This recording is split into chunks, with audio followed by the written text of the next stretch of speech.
नमस्कार, हमारा नाम है समरीन और आपने देखना शुरू कर दिया है लाइव सिटीज।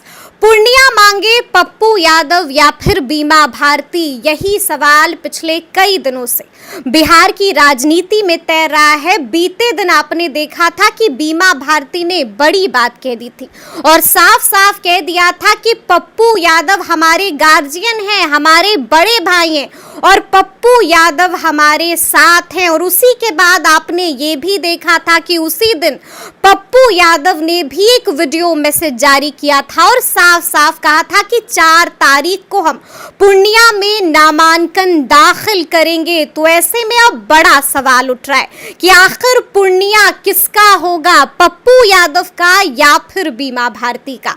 तो आज हम इसी मुद्दे पर खरी खरी बातचीत करेंगे सीनियर जर्नलिस्ट रवि उपाध्याय जी से। सबसे पहले बहुत शुक्रिया जी, आपको भी शुक्रिया जी। रवि जी, बीते दिन बीमा भारती ने बड़ी बात कह दी और साफ साफ कह दिया कि पप्पू यादव हमारे बड़े भाई हैं और नॉमिनेशन के लिए वो हमारे साथ जाएंगे।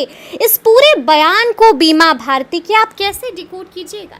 देखिए, बीमा भारती जो आरजेडी की उम्मीदवार बनी हुई हैं पूर्णिया लोकसभा क्षेत्र से, तो उसमें समझने वाली बात है यह बेचैनी क्यों है उनको, या राष्ट्रीय जनता दल को बेचैनी क्यों है जी। कि पप्पू यादव आएंगे नहीं आएंगे, मेरे बड़े भाई हैं उसमें रहेंगे। ये इतनी बेचैनी ठीक नहीं है। आप अपनी राजनीति करिए, पप्पू यादव को अब आप छोड़ दीजिए राजनीति करने के लिए। पप्पू यादव को तो आपने एक तरह से साइड ट्रैक कर दिया। महागठबंधन इंडिया अलायंस में उनको एक जिस तरह से एक बड़ा झटका हम कहेंगे वो देता हुआ दिखाई पड़ रहा है। तो आप छोड़ दीजिए पूर्णिया की जनता पर। पूर्णिया की जनता ने एक तरह से निर्णय ले लिया है कि इस बार उसे कौन सा कदम उठाना है, कौन सी राह पर चलना है उसको। तो इस बात की जानकारी अंडर करंट कहीं न कहीं राष्ट्रीय जनता दल और स्वयं प्रत्याशी जो आरजेडी की हैं बीमा भारती, यह उनकी नज़र में है। इसमें कहीं कोई दो मत नहीं है, क्योंकि देखिए वहाँ पर एक मेजर डेवलपमेंट और होता हुआ दिखाई पड़ रहा है। एक तो पप्पू यादव, राजेश रंजन और पप्पू यादव ये है जो 3 बार वहाँ से सांसद रहे, 2 बार निर्दलीय, 1 बार सपा से। अब एक और पप्पू सिंह है वहाँ जो कांग्रेस के प्रत्याशी हुआ करते थे। तो उन्होंने भी, उनका भी सुनने में नाम आ रहा है कि वह भी जो है सो कहीं ना कहीं वह अब एक्टिव राजनीति में वो अपने आप को अलग कर लिया है। अच्छा, जी जी। तो वो इस तरह से यह भी एक आपको समीकरण को साधता हुआ, समीकरण को बताता हुआ दिखाई पड़ेगा। और पप्पू सिंह जो हैं, जो वो जिनके बारे में कहा जा रहा है उर्फ उदय सिंह, तो वो वहाँ के एक मजबूत क्षत्रिय ठाकुर नेता है। तो वो इससे पहले वो कांग्रेस के टिकट वो भी पूर्णिया में ताल ठोक रहे हैं? नहीं, ताल नहीं ठोक रहे हैं। वो पहले लड़ा करते थे, वो पहले लड़ते थे। इस बार वह जो है सो, जो इतनी उथल पुथल, जो उहापोह की स्थिति बनी, तो वो अपने आप को अलग कर लिया उन्होंने। यह सबसे बड़ी बात, कांग्रेस से अलग कर लिया। तो वो और उस बार लड़ते हुए भी नहीं दिखाई पड़ रहे हैं। तो अब ऐसे में यह जो वहाँ का पूर्णिया की जनता का निर्णय क्या हो रहा है, यह सबकी समझ में है, अंडर करंट है। समझ, इस बात को हम बार बार कह रहे हैं। तो वहाँ पर आप जिस समाज से बीमा भारती हैं, उस समाज का वो गंगोता समाज होता है, वह 10% है वहाँ पर, ठीक है। यादव वहाँ पर 7% हैं, ठीक है। और आपको मुस्लिम वहाँ पर 24% है। 24% मुसलमान वहाँ 24% है। SC और ST माने अनुसूचित जाति जनजाति वहाँ पर 21% है। सवर्ण समाज, सवर्ण जिसको बोलते हैं, ब्राह्मण क्षत्रिय राजपूत सब मिला करके वहाँ पर 11% है। तो ऐसे में आप देखिएगा कि गंगोता का जो जिस समाज से बीमा भारती हैं उसमें और यादव में वहाँ पर 36 का आंकड़ा बना रहता है। यह एकदम एस्टैब्लिश सच है। जी। वह कोई दिक्कत की बात नहीं है। तो वह जब तक पप्पू यादव बीमा भारती के साथ नहीं रहेंगे तो वो यादव का वोट मिलने वाला भी है क्या? लालू प्रसाद यादव के नाम पर तो वोट मिल जाएगा? कभी नहीं और कतई नहीं। कभी नहीं और कतई नहीं? क्यों ऐसा, ऐसी बात? क्योंकि वहाँ पर हम इसलिए कि वहाँ 36 का आंकड़ा होता है समरीन। यादवों के मसीहा हैं लालू प्रसाद यादव। वो ठीक है, मसीहा होंगे, लेकिन पूर्णिया के जो यादव हैं उनके लिए नहीं है। उनके लिए पप्पू यादव ही, राजेश रंजन और पप्पू यादव ही मसीहा हैं। क्योंकि वो, आप देखिए इस बात को, आप मेरे बात को आप इत्तेफाक रखिएगा। हमको जहाँ तक लगता है पप्पू यादव 3 बार वहाँ से सांसद रहे, 2 बार निर्दलीय, 1 बार सपा का, समाजवादी पार्टी का। समाजवादी पार्टी का बिहार में कोई जनाधार आधार भी है क्या?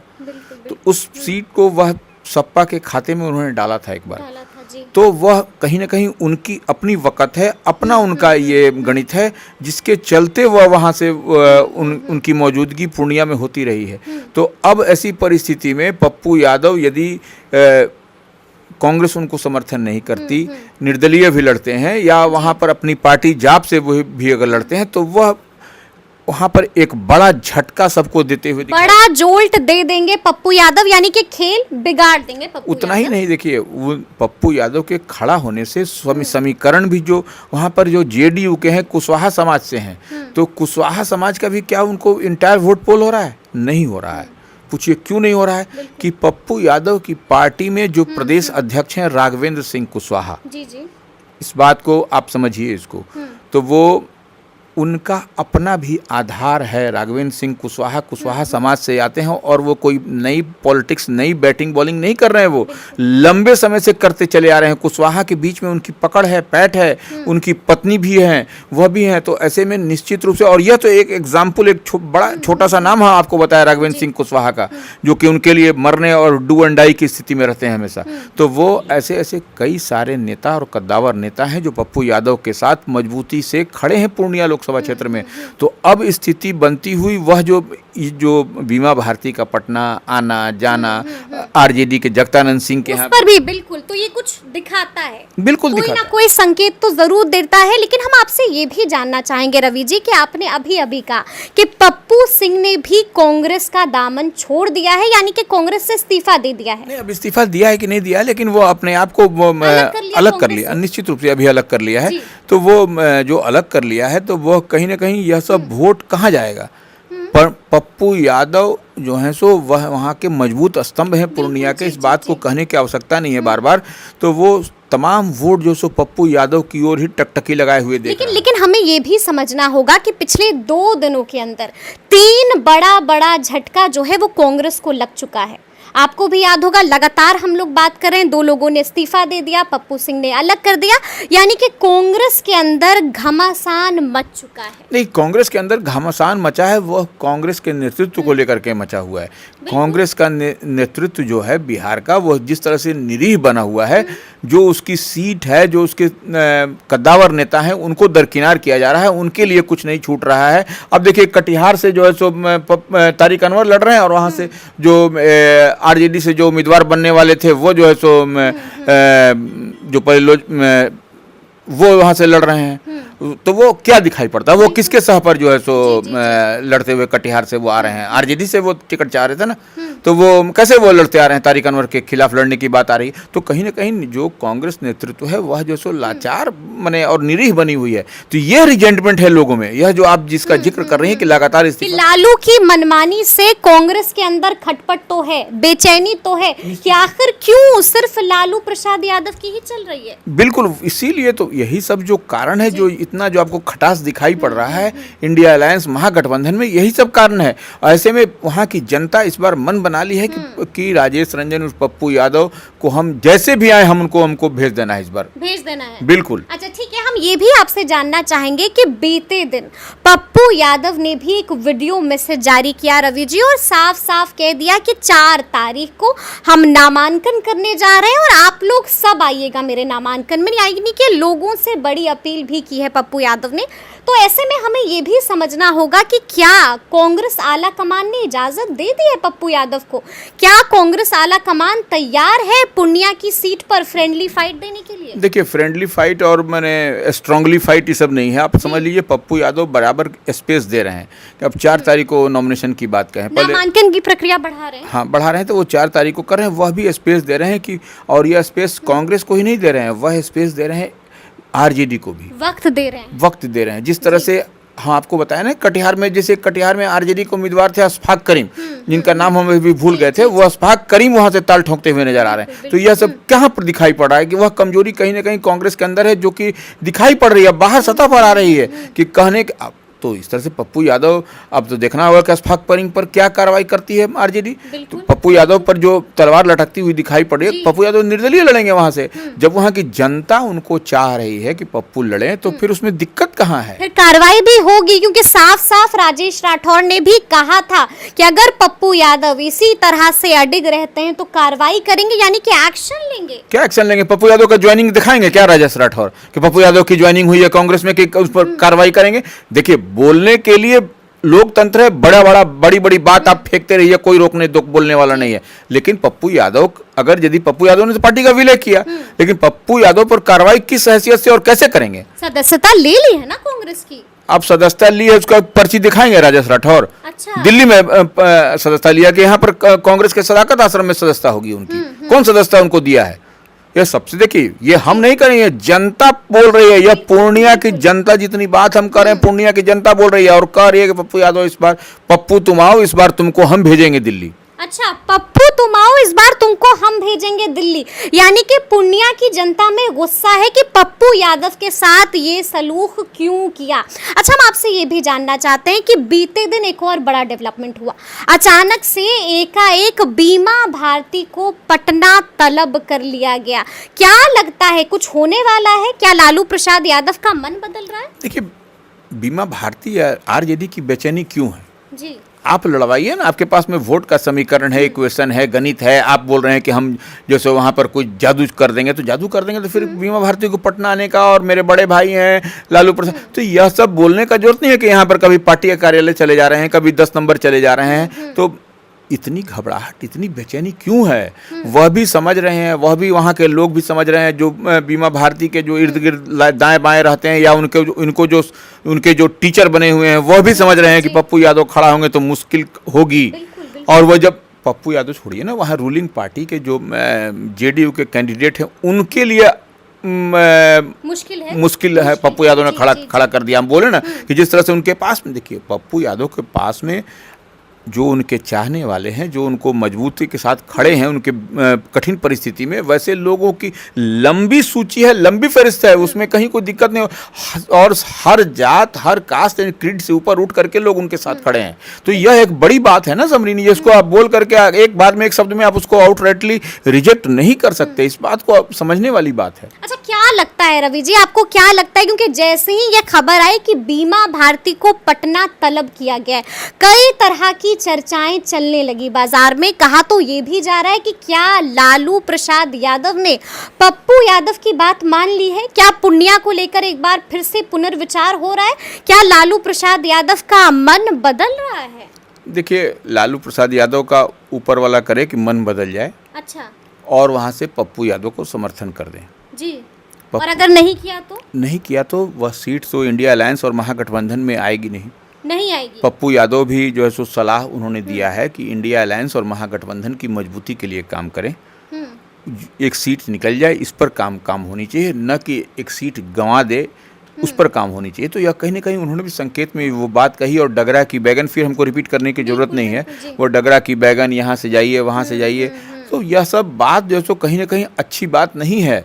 लोकतंत्र के लिए कह लीजिए, पार्टी के लिए कह लीजिए, अलायंस के लिए कह लीजिए, यह सब बात कहीं पर किसी से भी आप बोलिएगा तो आप बात करिए, कहीं कोई भी इसको अप्रिशिएट करता हुआ। फिर से मेरा सवाल वही है, क्या लालू प्रसाद यादव पूर्णिया को लेकर एक बार फिर से पुनर्विचार कर रहे हैं? पप्पू की ये बात मान लिया है और इसीलिए बीमा भारती को तलब किया गया? देखिए, करना भी चाहिए, और हमको लगता है अगर यदि ये होगा तो फिर इंडिया अलायंस और महागठबंधन के लिए पॉजिटिव साइन होगा। ये positive sign in the sense कि आपको जो है सो वह सीट, पूर्णिया सीट, जो पप्पू यादव मुश्किल खड़ी कर दी है नरेंद्र मोदी के मैजिक के बावजूद उनके प्रत्याशी के लिए, संतोष कुशवाहा के लिए पूर्णिया से, तो वो ऐसे में अगर यदि सपोर्ट आरजेडी का हो जाता है तो निश्चित रूप से कंफर्टेबल मार्जिन तो होगी, लेकिन कंफर्टेबल मार्जिन से वो पप्पू यादव उस सीट को इंडिया अलायंस और महागठबंधन के पाले में डाल देंगे।